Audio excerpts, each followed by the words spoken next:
Hi guys, welcome back to my channel. ഇന്ന് ഞാൻ കാണിച്ചു തരാൻ പോകുന്നത് ഒരു മട്ടൺ റെസിപ്പിയാണ്. ഇതുവരെ നമ്മുടെ ചാനലിൽ ഒരു മട്ടൺ റെസിപ്പി ഇട്ടിട്ടില്ല.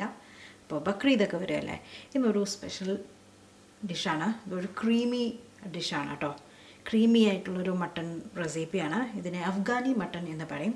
സോ എങ്ങനെയാണ് നമുക്ക് അഫ്ഗാനി മട്ടൺ ഉണ്ടാക്കാമെന്നുള്ളത് നോക്കാം.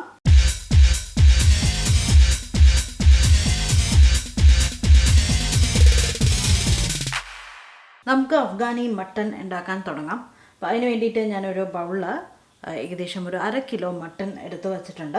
അതായത് നമ്മൾ കറിക്ക് ഉണ്ടാക്കുന്ന ആ ഒരു അളവിലാണ് ഞാൻ കട്ട് ചെയ്ത് വാങ്ങിയത് കേട്ടോ.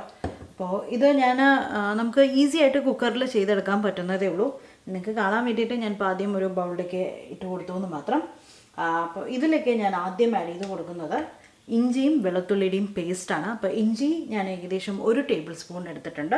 അതേമാതിരി വെളുത്തുള്ളി നമുക്ക് ഏകദേശം 1 ടേബിൾ സ്പൂൺ വേണം. അപ്പോൾ രണ്ടും അരച്ചത്, അല്ലെങ്കിൽ നിങ്ങൾക്ക് ക്രഷ് ചെയ്തിട്ടും വേണമെങ്കിൽ എടുക്കാം കേട്ടോ. അപ്പോൾ അരച്ചത്, അതായത് അതിൻ്റെ പേസ്റ്റ് ഞാൻ ഓരോ ടേബിൾ സ്പൂൺ വീതം ഇതിലേക്ക് ആഡ് ചെയ്ത് കൊടുക്കുകയാണ്. അപ്പോൾ ഇത് ആഡ് ചെയ്ത് കഴിഞ്ഞാൽ നമുക്ക് കുറച്ച് ഒരു 1/2 ടീസ്പൂണോ അല്ലെങ്കിൽ 1 ടീസ്പൂണോളം നമുക്ക് ഉപ്പ് ഇതിലേക്ക് ആഡ് ചെയ്ത് കൊടുക്കാം. ഓക്കെ, എന്നിട്ട് ഇതൊന്ന് നമുക്കൊന്ന് മിക്സ് ചെയ്യാം കേട്ടോ. ഇനി കുക്കറിലേക്ക് മാറ്റാം. അപ്പോൾ കുക്കറിലേക്ക് ഞാൻ ഈ മട്ടൺ പീസസ് ഇട്ട് കൊടുക്കുകയാണ്. ഇതിലേക്ക് ഞാൻ കുറച്ച് വെള്ളം കൂടെ ഒഴിച്ച് കൊടുക്കുകയാണ്. ഒരു 1/2 കപ്പ് വെള്ളം ഒഴിച്ച് കൊടുക്കുകയാണ് കേട്ടോ. എന്നിട്ട് ഇത് നമുക്ക് ഒരു വിസിലിന് വയ്ക്കുക. ഒരു വിസിൽ വന്ന ശേഷം തീ കുറച്ചിട്ട് നമുക്കൊരു 10 മിനിറ്റ് ഇത് വേവിച്ചെടുക്കാം. അത് കഴിഞ്ഞ് കഴിഞ്ഞാൽ പ്രഷറൊക്കെ പോയിട്ട് അടുത്ത സ്റ്റെപ്പ് എന്താണ് ചെയ്യേണ്ടതെന്നുള്ളത് ഞാൻ പറയാം. ഓക്കെ, അപ്പോൾ മട്ടൺ ആവുന്ന സമയം കൊണ്ട് നമുക്കൊരു പേസ്റ്റ് അരച്ചെടുക്കാം. അപ്പോൾ അതിന് വേണ്ടിയിട്ട് ഞാനൊരു 4-5 പച്ചമുളകും ഒരു 1/2 ടേബിൾ സ്പൂൺ കുരുമുളകുണ്ട് ഇതിൽ. അതേമാതിരി ഒരു 10-15 കാഷ്യൂനട്ട് ഇട്ടിട്ട് കുറച്ച് വെള്ളം കൂടെ ഒഴിച്ചിട്ട് നമുക്ക് നന്നായിട്ട് ഇത് അരച്ചെടുക്കാം. നല്ല പേസ്റ്റ് ആവണം. ഇതിൽ മുളക് പൊടി, മഞ്ഞൾപ്പൊടി അങ്ങനെയുള്ള സാധനങ്ങളൊന്നുമില്ല. അപ്പോൾ ഞാൻ നന്നായിട്ട് അരച്ചെടുത്തിട്ടുണ്ട്. നല്ല തിക്ക് പേസ്റ്റ് ആക്കിയിട്ട് എടുത്തിട്ടുണ്ട്. ഇനി നമുക്ക് കുക്കർ തുറന്നിട്ട് നമ്മുടെ മട്ടൺ പീസസ് എന്തായി എന്നുള്ളത് നോക്കാം കേട്ടോ. അപ്പോൾ നമ്മുടെ മട്ടൺ നന്നായിട്ട് വെന്ത് വന്നിട്ടുണ്ട്. കണ്ടോ, ഇതിൽ കുറച്ച് വെള്ളമൊക്കെ ഇരിക്കുന്നുണ്ട്. അങ്ങനെ തന്നെ ഇരുന്നോട്ടെ, കളയേണ്ട ആവശ്യമൊന്നുമില്ല. നമുക്ക് ഇനി ഇതിൽ കുറച്ച് മാരിനേഷൻ ചെയ്യാനുണ്ട്. ഇതിൽ ആഡ് ചെയ്യുന്ന ഇൻഗ്രീഡിയൻസ് കുറച്ച് ഡിഫറെൻ്റ് ആണ്. നമ്മൾ സാധാരണ മല്ലിപ്പൊടി, മുളക് പൊടി, മഞ്ഞൾപ്പൊടിയൊക്കെയാണ് ആഡ് ചെയ്യുന്നത്. ഇതിലതൊന്നുമില്ല. നമ്മൾ ആദ്യം തന്നെ നമ്മൾ അരച്ച പേസ്റ്റ് ഇട്ട് കൊടുക്കുകയാണ്. അപ്പോൾ നമ്മൾ പേസ്റ്റ് ആഡ് ചെയ്തു. പിന്നെ ഞാൻ ആഡ് ചെയ്തിരിക്കുന്നത്, ഞാൻ എടുക്കാൻ വിട്ടുപോയി, ഒരു 1/2 ടേബിൾ സ്പൂൺ ഗരം മസാല പൊടിച്ചത് ഇട്ട് കൊടുത്തിട്ടുണ്ട്. ഇനി ഞാൻ ഇതിലേക്ക് ആഡ് ചെയ്ത് കൊടുക്കുന്നത് ഒരു നുള്ള, അല്ലെങ്കിൽ ഒരു ടീസ്പൂൺ വരണം മാതിരി നമുക്ക് കുറച്ച് കസൂരി മേത്തി ഒന്ന് കശക്കിയിട്ട് ഒന്ന് ഇട്ട് കൊടുക്കാം.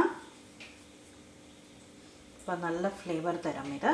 ഇതിൻ്റെ കൂട്ടത്തിൽ ഞാൻ ആഡ് ചെയ്ത് കൊടുക്കുന്നത് ഒരു 2 ടീസ്പൂൺ ചാട്ട് മസാല കേട്ടോ. അടുത്തത് ഇതിലേക്ക് ഞാൻ ആഡ് ചെയ്യുന്നത് ഏകദേശം ഒരു 1/2 കപ്പ് വരണ മാതിരി തൈര് ആഡ് ചെയ്ത് കൊടുക്കുകയാണ്. എന്നിട്ട് നമുക്ക് ഇതെല്ലാം ഒന്ന് മിക്സ് ചെയ്യാം കേട്ടോ. ഫൈനലായിട്ട് വീണ്ടും ഒരു 1/4 കപ്പ് ഞാനിതിലേക്ക് ഫ്രഷ് ക്രീം ഒഴിച്ച് കൊടുക്കുകയാണ്. അപ്പോൾ ഇനി ഇത് ഒരു 10-20 മിനിറ്റ് ഇത് നന്നായിട്ട് മാരിനേറ്റ് ആവട്ടെ. മാരിനേറ്റായി വന്ന ശേഷം നമുക്ക് ഇത് ഫ്രൈ ചെയ്തെടുക്കണം. ഓക്കെ, അപ്പോൾ ഞാനൊരു ചീനച്ചട്ടി ചൂടാക്കാൻ വെച്ചിട്ടുണ്ട്. ഇതിലേക്ക് ഒരു 2 ടേബിൾ സ്പൂൺ എണ്ണ ഒഴിച്ച് കൊടുത്തിട്ടുണ്ട്. ഇനി നമ്മൾ മാരിനേറ്റ് ചെയ്ത് വെച്ച മട്ടൺ പീസസ് ഓരോന്നായിട്ട് ഞാൻ ഇതിലേക്കിട്ട് ഫ്രൈ ചെയ്തിട്ട് എടുക്കാൻ പോവുകയാണ് കേട്ടോ. അപ്പോൾ ഞാനൊന്ന് ജസ്റ്റ് ഒന്ന് ഷാലോ ഫ്രൈ ചെയ്ത് എടുത്തിട്ടുണ്ട്. ചെറുതായിട്ട് കുറച്ച് നിറം മാറുന്ന വരെ മാത്രം കേട്ടോ. ഇനി നമ്മൾ മാരിനേറ്റ് ചെയ്യാൻ യൂസ് ചെയ്ത ബാക്കിയുള്ള ഗ്രേവിയില്ലേ, അത് ഞാൻ ഇതിലേക്ക് അങ്ങനെ ഒഴിച്ചു കൊടുക്കുകയാണ്. ഇനി ഇത് ഒരു നല്ല തിക്ക് ഗ്രേവി ആയിട്ട് നല്ലോണം കുറുകി വരട്ടെ. അങ്ങനെ നമ്മുടെ ഗ്രേവി ഏകദേശം വറ്റി കുറച്ച് നല്ല തിക്കായിട്ട് വന്നിട്ടുണ്ട്.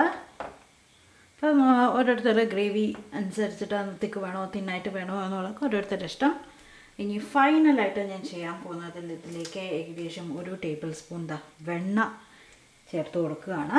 ഡെക്കറേറ്റ് ചെയ്യാൻ വേണ്ടിയിട്ടും കുറച്ച് ഒരു ടേസ്റ്റിന് വേണ്ടിയിട്ടും ഫൈനലായിട്ട് നമ്മൾ കുറച്ച് ഫ്രഷ് ക്രീം കൂടെ ഒഴിച്ചു കൊടുക്കുകയാണ് കേട്ടോ. അങ്ങനെ നമ്മുടെ അഫ്ഗാനി മട്ടൺ റെഡി ആയിരിക്കുകയാണ്. അപ്പോൾ എന്തായാലും എല്ലാവരും ട്രൈ ചെയ്ത് നോക്കൂ. ട്രൈ ചെയ്തിട്ട് അഭിപ്രായം പറയൂ. നമുക്ക് പുതിയ വീഡിയോ ആയിട്ട് വീണ്ടും കാണാം. Bye bye.